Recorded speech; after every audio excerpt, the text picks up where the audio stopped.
Well, good morning, all. Thank you for joining me here this morning. I'm very much honored to be here today. My name is Craig Della Penna, and I'll give you the little 30-second thing about who I am.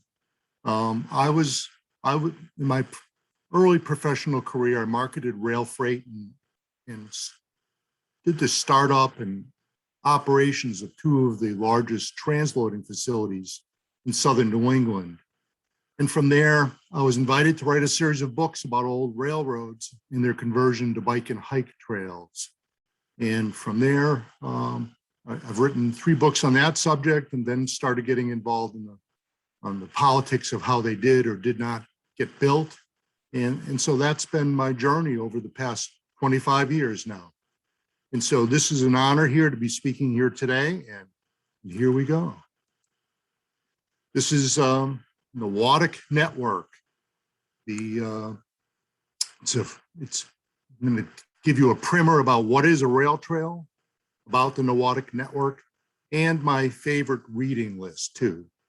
Where did this idea start? What's going on around here? And what's notable about the network here in Massachusetts or southern New England at large?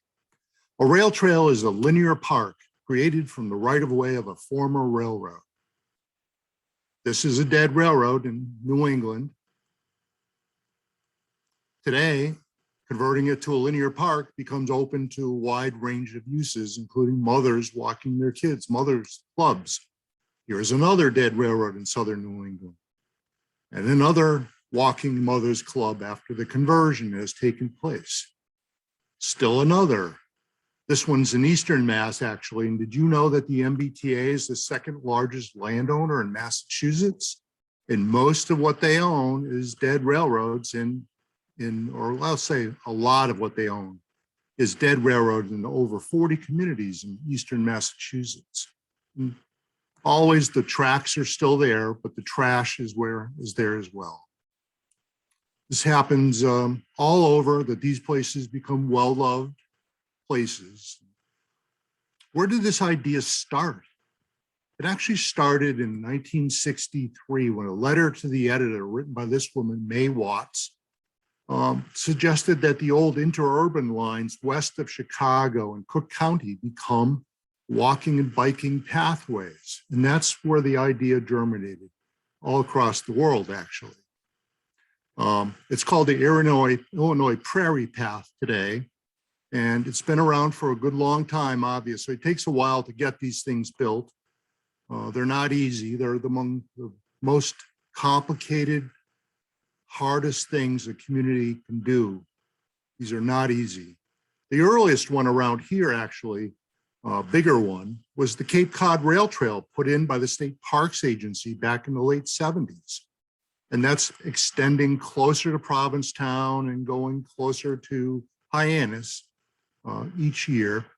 A new book on the history of the Rails to Trails movement by Peter Hardnick, who was the co-founder of Rails to Trails Conservancy. This came out this past spring. It's very illustrative of the high altitude look at how and why these things have taken place here. But what's going on around here? What is notable about the network here? Now, I'm in Northampton, Massachusetts, and sitting in my real estate office here.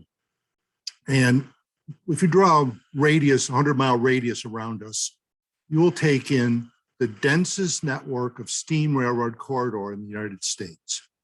Dead steam railroad corridor, former steam railroad corridor. And I say steam railroad because I'm not talking about the trolley lines here. This is only steam railroads, which are mostly meant for moving heavy things, freight. The high water mark of railroad construction in southern New England is around World War I. This is a map by the New Haven Railroad and makes their lines in bold look important. And the enemy railroads or competitor railroads, the Boston and Maine and the New York Central, look very unimportant. But collectively, this is the densest network in North America of live railroads at the time. And this is what's been abandoned since World War I. There's still a lot of activity here. The Boston and Maine is still largely intact. At least the main lines are, and the New York Central CSX line now, that's completely intact. But this is what's open today as a trail. And this is what's gonna be open. This is a little bit obsolete, and it's a high altitude look at things. And there's about 25 to 30% that doesn't show up here because this is such a high altitude look at things. And as I said, these are only steam railroad, no electric trolley corridors. If you put those on, it would double the mileage. These things are everywhere, everywhere. The red arrow is at my house. That's actually, my office is 5 doors from my house, actually. And we live 8 feet from one of the oldest municipally built rail trails in southern New England. So I don't just talk to talk. But what's notable about the network here? This is the Mass Central Railroad. When it was first proposed, it got the name Mass Central Railroad. Then it went bankrupt fairly early on, and the bankruptcy court renamed it Central Mass Railroad. And that was not a good thing because then it went bankrupt again and was very early on bought out by the Boston and Maine Railroad, became a branch line for them.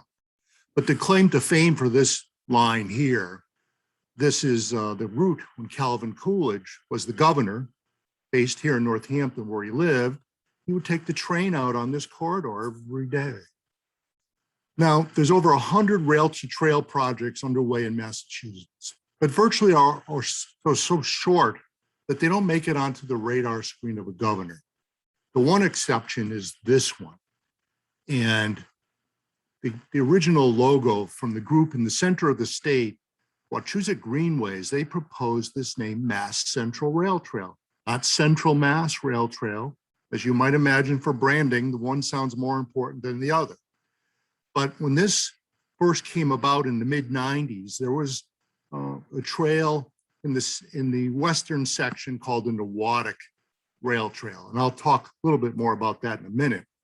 But all these corridors, they go through, they're not part of like a coal mine branch line where no one lives or extraction industries. Here in southern New England, we had these huge antediluvian mill complexes that the railroads came to serve the mills, and the mills closed down, and obviously the railroads have closed down those branch lines. Gilbertville, Massachusetts is where we will have our next conference of the Golden Spike Conference. And did you know that Gilbertville, right in western Worcester County section of Hardwick, Massachusetts, right next to Ware, Massachusetts, has over 130 buildings on the National Register? Very shocking to me when I found this out. As a matter of fact, our next conference will be in July. We just tried to have it in October, but the COVID is so high again that we decided it would be prudent to just bump it off till next summer. But we're going to have regionally famous historians giving walking tours here. This is a very significant place.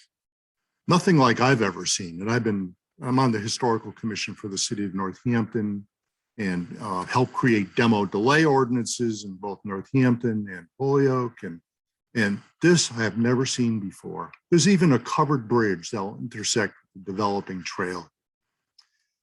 All sorts of industrial buildings throughout southern New England, including all of Massachusetts, these dead railroads pass by industrial buildings that have been repurposed for modern uses, or even triple deckers, ubiquitous triple deckers. The dead railroad converted to a trail goes right by. And sometimes on the mills that are converted to modern uses, the dead railroad is a short spur. You can see this little end of the line track here still in place, but these are everywhere. This one's in Connecticut. Gateway cities in Massachusetts where all the wealth was created. I grew up in Holyoke, and Holyoke was the wealthiest community in Western New England. And it is coming back to life again as the cities, these special industrial cities are being reinvested in by the state, and they're coming back to life. And all of them have former railroads that are being converted to bike and hike or walking trails. Here's a a walking tour along the Canal District in Holyoke that I would lead every year of the Canal District in Holyoke or the historic neighborhoods of the Highlands in Holyoke. What is a rail trail? Where does it go? Where are we going now? What's notable about the network? That's our first section that we've just done. Now we're going to talk about the Norwottuck network, and then I'll give you my favorite reading list as we end. The Norwottuck network. First off, how do you pronounce it? What is it? This is actually Norwottuck network. That's the Norwottuck Rail Trail is a state park owned by DCR, the State Parks Agency. And the notable feature of that, the iconic feature, is the 1,400-foot bridge. This is the longest crossing of the Connecticut River by a railroad. And it's, of course, a very rare iron bridge. And it's people come from far and wide to go here. It was purchased in 1980 by the state, making to a trail. In the last days of railroad operations, this branch line was famous in the railfan world because they would stop the train at one end of the bridge, and then one of the engineers would get off and walk across the adjacent highway bridge and go to the far end of the railroad bridge. And he'd radio back to start the train in motion, and then that other engineer, he too would get off the train, the locomotive would creep across the bridge, and then the engineer waiting would jump on it and then stop it, waiting for the other engineer to come along. And so this is kind of famous in that regard. And these couple of famous photos here by Amherst resident Harvey Allen, who's just a wealth of knowledge about the past times here. The Norwottuck network came to be during the last days of the Clinton administration, just before the 21st century. The Federal Highway Administration requested that all states have a contest and choose a millennial state trail for their state, a trail that exemplified the good things about each state. And the Norwottuck network was chosen to be the one for Massachusetts. And they did some good things here. Each winner of each state got a $10,000 gift from American Express. And in the case of the Norwottuck network, part of their gift was spent on being a participant of funding a nice mural by Nora Valdez. Here's her mock-ups of the choices for the city of East Hampton to choose that would be on the rail trail in downtown East Hampton, the Manhan Rail Trail. And they chose the one with the faces on it, which is actually being installed right here. These are all famous people who had a hand in getting the trail built. These are not easy projects, as I mentioned before. In fact, there were several projects that were voted down in Massachusetts that have been resurrected now years later, but this was kind of a newfangled idea. But East Hampton got it built early on. And actually, this was done by a paint by number format, done by kids. All the kids in the community had a role in this. And so these are all people that their families knew. This thing's about 100 feet long, installed 2002. And it's very, very notable. It's right next to the trail. The trail is not featured in this picture, but nonetheless, this is an iconic thing in East Hampton. And it's so well loved, it's never been graffitied, ever. It's because the kids helped build it. This was actually one of the first art installations on a trail in New England. And this has spawned dozens and dozens of other places around the state, particularly in Massachusetts, to have beautiful art on the trail. What is Norwottuck Network evolving to do now? In the spring of 2019, I was approached by the current board. They wanted to disband. They felt like they accomplished what they set out to do, doing little betterments along the trail network here in Western Massachusetts. And they were all looking to retire and go on to other things. They wanted to turn in the 501c3 status. And I suggested an alternative that I would come back on board. I was on the original board years ago. I would come on as the executive director, unpaid, enlarge the mission and scope of the project to be not just like 10 miles-ish of the western section, but we'd taken the whole trail, the 100-mile trail, and we'd enlarge and diversify the board. We'd use Norwottuck network to get traction to finish the Mass Central Rail Trail and advocate to get that done and to do something very notable. We could do historic haulouts on the entire 100-mile corridor. This would be the most ambitious historic interpretation of a rail trail in the United States. This year, we rolled out a brand new website, very dramatic, and it has the capacity to link to hundreds of QR-coded markers on the 100-mile trail. In fact, one of my board members just called me yesterday to say they're ready to start doing this, and I'll talk a little more about what he's about to do here. But if you go to the website, there's two phrases, two URLs, both go to the same thing. The corridor is an 85 miles of public protected status owned by either the state, one of several agencies, land trusts. Land trusts, yes, there are linear thinking land trusts involved here. And sometimes it's owned by a municipality, but nonetheless, we are over half in public ownership. This is big. This is the most complicated, most difficult trail to do, or is about to do here. What's going on currently? This is the longest rail trail development in New England. As I mentioned before, this is it. That section there is in the center of the state. This is a Boston to Maine railroad map, making themselves and their, at this time, allied New Haven Railroad important, and the competing New York Central line, very faint lines, is unimportant. But we'll look at the western section here. This little section here, east of Ware, in the Gilbertville and Wheelwright sections of Hardwick, that little box there, right there, that's 3.5 miles, where the East Quabbin Land Trust bought the corridor to preserve it, keep it from falling into abutting or adjoining landowners' hands. They wanted to build out the trail. There's only a couple of such entities in southern New England, one of which is the Belchertown Land Trust. Belchertown, the trail was voted down back in the late 90s, and then the Belchertown Land Trust was formed to, obtain land, purchase it, and care for the land and prevent it from being damaged or destroyed. And together, these land trusts are piecing together the corridor. The Belchertown Land Trust has donated all their holdings to the town of Belchertown. And I believe there's about 9 miles there, and 7 miles, I think, is in some kind of public protected status. And they are on board.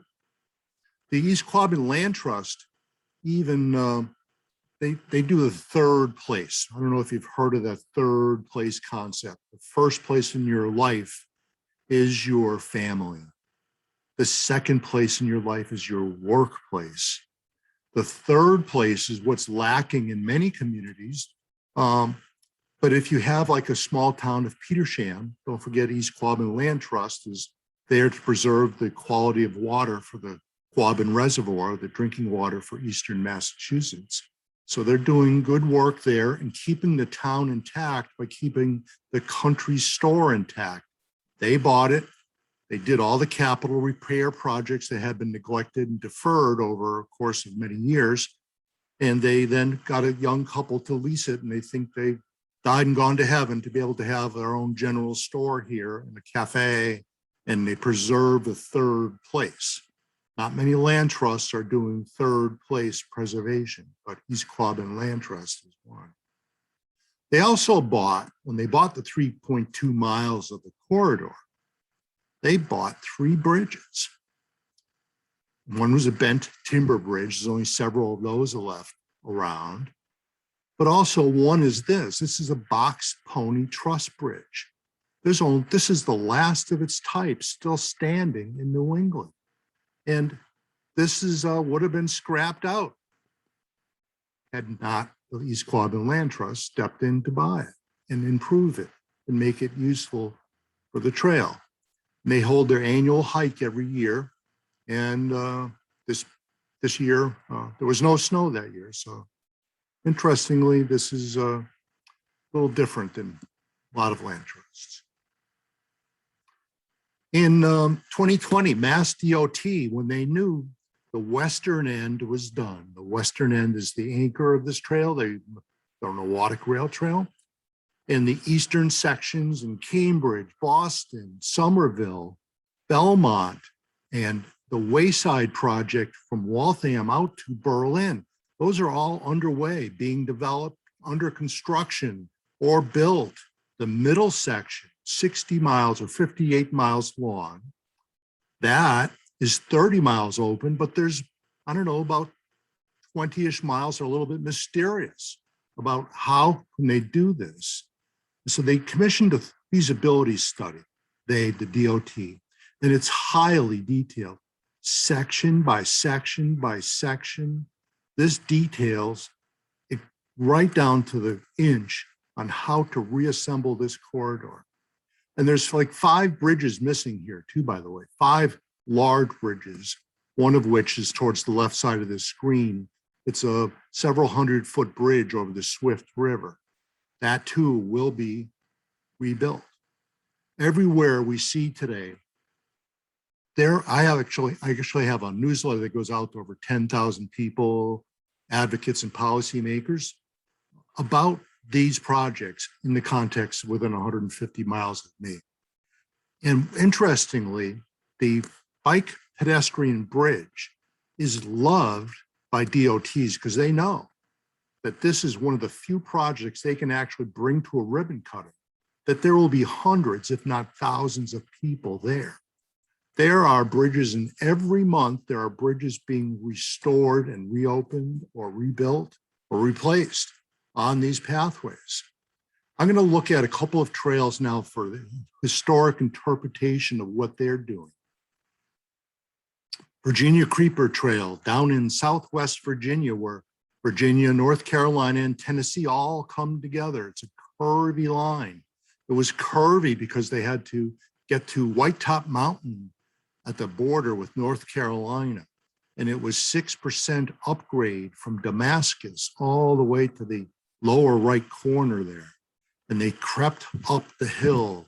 What's very interesting here is that this thing is only 33 miles long, but it has the biggest concentration of bent timber bridges in the United States. This was bought by the National Park Service back in the 70s. It's the highest point ever served by a scheduled railroad in the East. And for Damascus, Virginia is a trail town.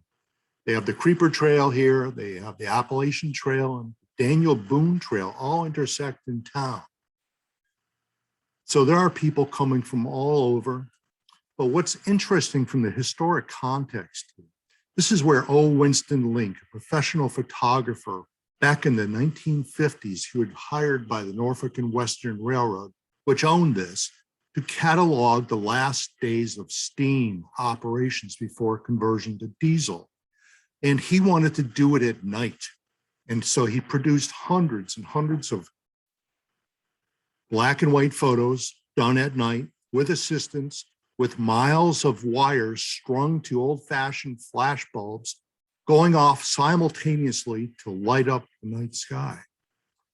There were several books written. In fact, in Roanoke, Virginia, not far from here, is a museum in the old train station. It's the old Winston Link Museum, very notable. But where he did some daylight photography was on the Creeper Trail because it didn't run at night. And so this couple who I stumbled into, I've been down there about 6 times now. And they were friends of Link, who passed away a few years ago. And he stayed at their bed and breakfast, but this was the last summer before they retired. But people come from all over. Here's a kiosk here with a historic narrative on there. This is owned by the State Parks Agency in Virginia now, even though it was acquired by the National Park Service. Don't forget, in the 70s, this was a newfangled idea. Oh my God, that was fraught with lots of hard-fought conversations here. But nonetheless, it did get built, and none of those communities fell into rural blight. I'll put it bluntly. They are completely thriving. In New York, the big project is the Erie Canal Trail, 360 miles from Buffalo to Albany. It's not asphalt all across. It's compacted stone dust in about half the mileage. And back probably about, 2014 was seeing 1.6 million users a year. And this was former Governor Pataki's big project. And one of the interesting things, all these little canal towns along this place, when there was a commercial freight traffic on the canal, the towns were thriving. Then rural blight started to set in until they started to reassemble this as a linear park.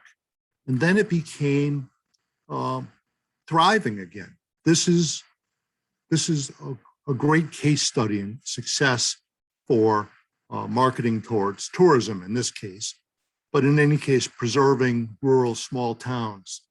In fact, you can even rent a canal boat 8 feet by 40 feet long, have a bike on top and go for a bike ride on your journey across the state. And there's been several books written or reports written about this phenomenon of this thing being successful. When former Governor Cuomo was in the State House there, this report came out in 2016 or 2014, I'm sorry. This showed the 1.6 million visitors then, and what was being produced for economic development along the canal for the state and the communities was $250 million a year. This so stunned Governor Cuomo that he commanded DOT in New York to commission 400 more miles in 4 years. That was astounding. And I do have a link. You can email me, you can get this. This was very notable. The fact that they built 400 miles in 4 years. This is never seen before anywhere. It's completed. It's called the Empire State Trail now. It goes from Buffalo to Albany and from New York City all the way to Canada, like a sideways T. It's complete. But they didn't just roll out asphalt here. They brought in a consultant who specializes in historic interpretive displays by Matthew Kierstead, his small company based out in the Westchester County area. They did a series of kiosks along the trail that talked about in this case, a trolley line. This, believe it or not, this is owned by National Grid. National Grid, I may have in here, they own actually more miles of dead railroad in Massachusetts than private railroads do. You can't believe what's going on. But the trolley corridor between Hudson and Albany became a trail as part of this Empire State project. This is the Albany-Hudson rail line. It was a trolley corridor. Trolley corridors, by the way, are very hard to reassemble in comparison to a steam railroad corridor. Chain of title of a trolley is flimsier than a steam railroad corridor. But nonetheless, the kiosks aren't just about, they're not just about railroad or industrial history. They're little local oddities like Elsie the Cow. This is Borden's ice cream mascot. And that has had a start on one of these corridors, calling out the original owners of the land. And this is other history that's largely forgotten, but being called back, called out. This effort here in New York on the Empire State Trail has been noticed by the railfan community. And we have, this is a magazine came out a few months ago that featured the work of Matthew Kierstead. And it's very interesting. The railfans are largely in the background, and they're there to call out the history. When we start doing this sort of stuff with the Norwottuck network, calling out the history, we will call in the rail fans to be partners to help on this. As I mentioned before, all the corridors are pretty short in Massachusetts. Unless you look at this one and reassemble this corridor, this is the hardest one to do. And this is what we're doing. This is from our website. We're going to fund historic projects along the way. And eventually we'll expand it to trails that do connect to it. There's actually, I believe, 14 or 16 trails that directly connect to this. This is unheard of in North America. Nothing else is like this. We're going to be restoring and replicating lost mile markers. In fact, one of my board members, Tom Kelleher, is undertaking that right now. He's identified probably 2/3 of them, and they're going to be laying out QR codes in the next few months here that will link back to our website. We're going to have kiosks, sort of like what Matthew had done in New York. We're going to make money available. We have some foundational support, and we're going to get DCR grants. They'll be built to DCR specifications. And by the way, this on the mile marker on the right, this is not from the Mass Central corridor, but I did want to show you this. It says Providence, 68 kilometers. The only place in the United States that had kilometers on a railroad corridor was in West Roxbury, Massachusetts. This is now missing. And sadly, but there's that whole line there passing through Dedham, point south, that was done in kilometers. But in any case, the one on the left is the kiosk. This is the specifications for DCR style kiosks at trailheads. The Mass Central Rail Trail website, masscentralrailtrail.org, has a link on it where all the mile markers are. We know where they all were. We have the complete val maps of the entire system, the entire corridor. We know the ones that are restored. Tom actually has a volunteer painting them in the exact colors and font to be done. So we're restoring all those. So this is the easy one to do because the corridor is intact.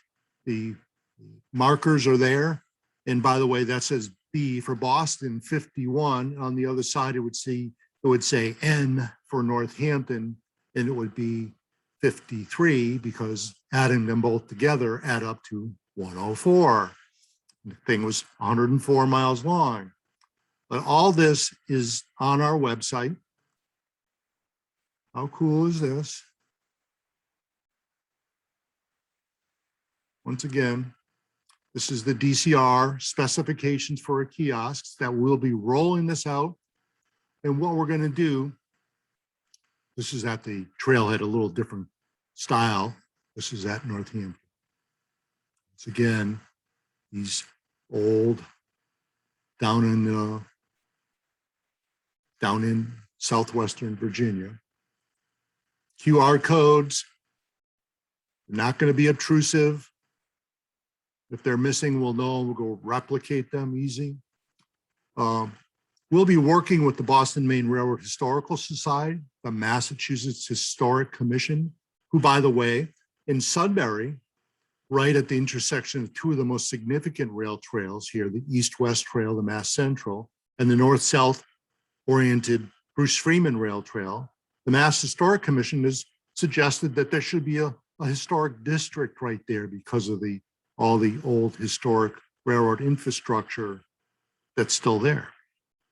We will support that. We'll go out to local historic societies, historical commissions at the municipal level, and we can envision getting interviews with local rail fans who are knowledgeable about each locale. This is going to be notable. People will come from all over the country to come experience this 100-mile historic interpretive display. What will it look like when done? Well, it's going to connect with 16 other trails. The acronym here, MRP, stands for Multiple Use Recreational Pathway, sort of like a DOT jargon, I guess you might call it. But there's a lot of different kinds of trails. Some are just pedestrian pathways in the city. Some are multiple use trails where you'd see bicycles and walkers and maybe rollerblades, depending upon the surface of the trail. A lot of these intersecting trails are hiking trails, like the famous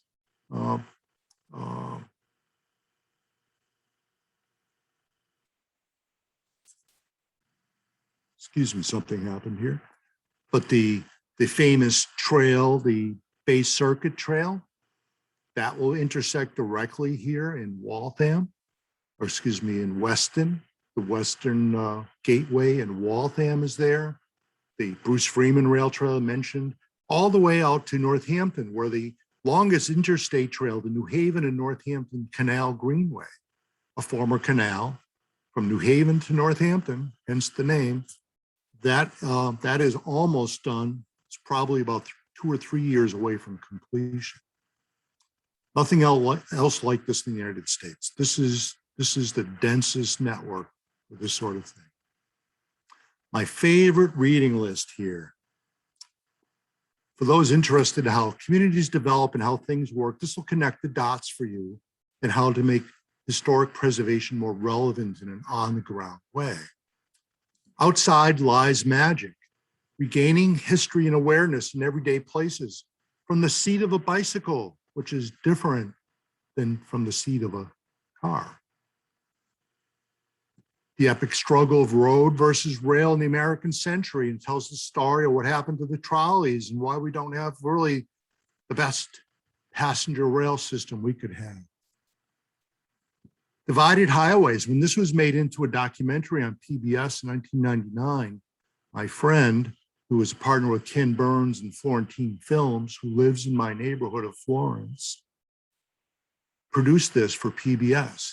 This will curl your hair. Why? How everything has changed, especially if you read it in parallel with this book by James Howard Kunstler. This is explaining why everything looks alike. Why is everything made of plastic? Why is the only growth industry in short line railroads construction waste and demolition debris? No, well, that's because we only build buildings with a 30-year design life. This will show you what's really going on. And finally here, when I was doing the research for my New Jersey book way back when, in the mid-90s, this book came out at the same time by Michael Flanagan, and he paints like tattered photographs. And I'm on the trail in northwestern New Jersey in Hunterdon County. And by the way, this is my theme, rusted railroad infrastructure. I love that. But I'm on the trail and I come to the end and I turn around and I see this view behind me, this sort of like primitive trail, looks sort of like a driveway. I see that house and I realize that that house is actually this. So imagine that. This is what it looks like on Google Maps today. The trail is much more formalized, even has a curb cut now. And the shadows of the past are everywhere. So just thought you'd like to learn a little bit about the rails to trails and what could happen here. So I want to thank you all for attending here. And so if you want to put some questions and answers here, use the Q&A section. And I see that there's a few there now. Please, I'm going to stop the share here and be welcome to take some questions you might have. Let's see here. Let me get here and take these questions. Okay. Can this presentation be available to share? I think anytime you've booked in here as a registrant for the conference, yes, I think you can share it. I do lectures all the time. If you love to have me come, I'd love to come speak to your community, but I do this everywhere. Over 1,200 lectures in 21 states. So thank you. And it does say here that it's being recorded and open for folks. Another question. I represent a historical commission along the Mass Central Rail Trail. We have inventoried 66 historical registered, National Register eligible railroad artifacts along this 4.6-mile corridor. We're having challenging time to ensure the preservation of these artifacts. That it is proposed that the construction will relocate many of the artifacts, destroying a rare box girder bridge. Well, I'm aware of your project. Thank you so much.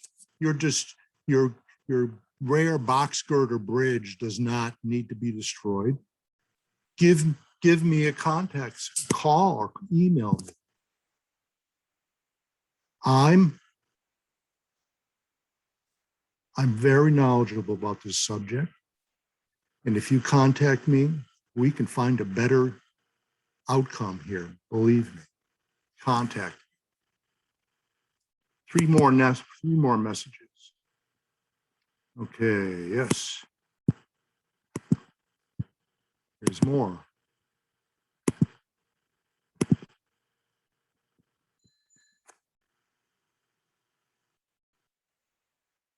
I don't see the questions here. Yep, there's another new message just coming in. Yeah, I think some people are using the chat. Please put your questions into the Q&A pod. And I'm going to go here. Okay, here we go. Rails with trails. Yes, I helped write that first one that was done back in the 1990s. Rails with trails. In fact, Massachusetts has several resources available to get rails with trails built. Only a handful of states have actually changed their recreational use statutes to call out railroads and utilities as owners of land that might be useful for rail with trail. Contact me, please. My email address is Craig, C-R-A-I-G, DP 413, Craig, DP 413 @gmail.com. I'd be happy to help you. I've been involved in several rail with trail projects in several states. In fact, the railroads in Massachusetts approved, and the utilities, National Grid, they approved the change in the rec use statute to allow for this. There are states around here who are floundering trying to get rail with trail built, who yet refuse to change their rec use statutes. And they wonder why they're not successful. There's a thread to things here. Next question. Can you outline some best practices for confirming or reacquiring public access rights when these rights are claimed by private abutters, even if the public and donor funds are available? Just trying to buy these things seems like it could quickly push their fair market value upward. Let me tell you some background stories.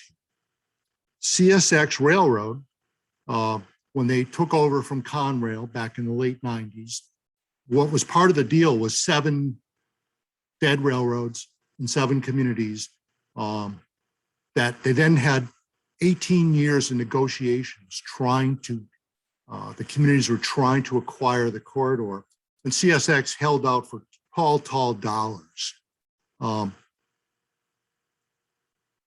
CSX sold a corridor, most expensive railroad corridor ever sold in the United States was in Natick a few years ago. And that was, unfortunately, that didn't have to be. CSX is a hard-line negotiator, hard-nosed negotiator, but other places are easier.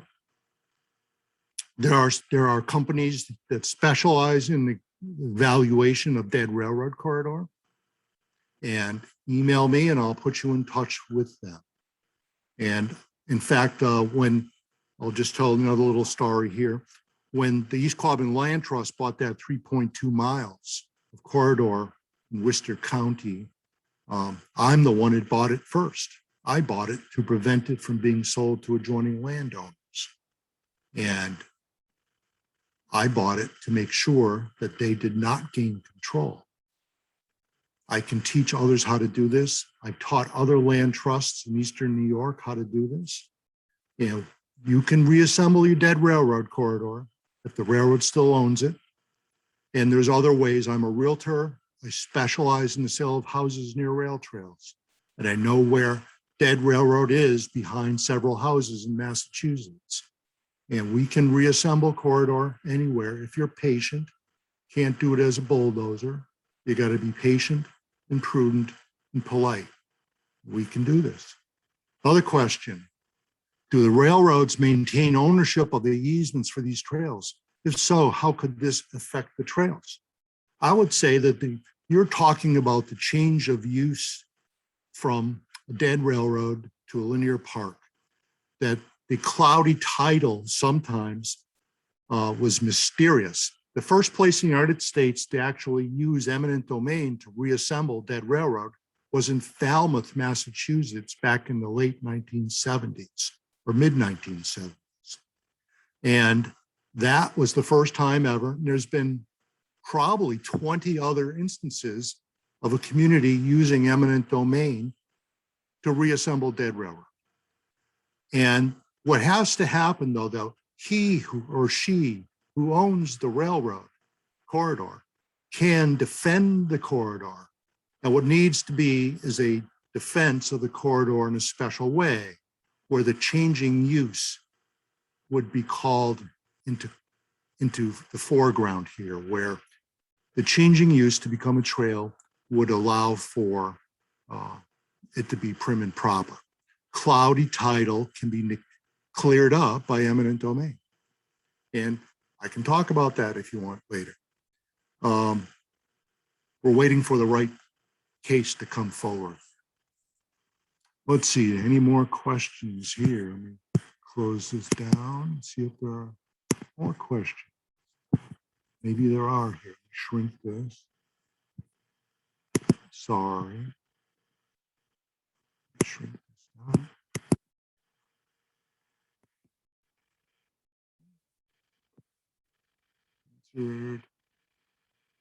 Okay, I guess that might be all. And I think I'm out of my time now. As I said, you can email me, craigdp413@gmail.com, and love to help you reassemble your dead railroad corridor somewhere. Thank you.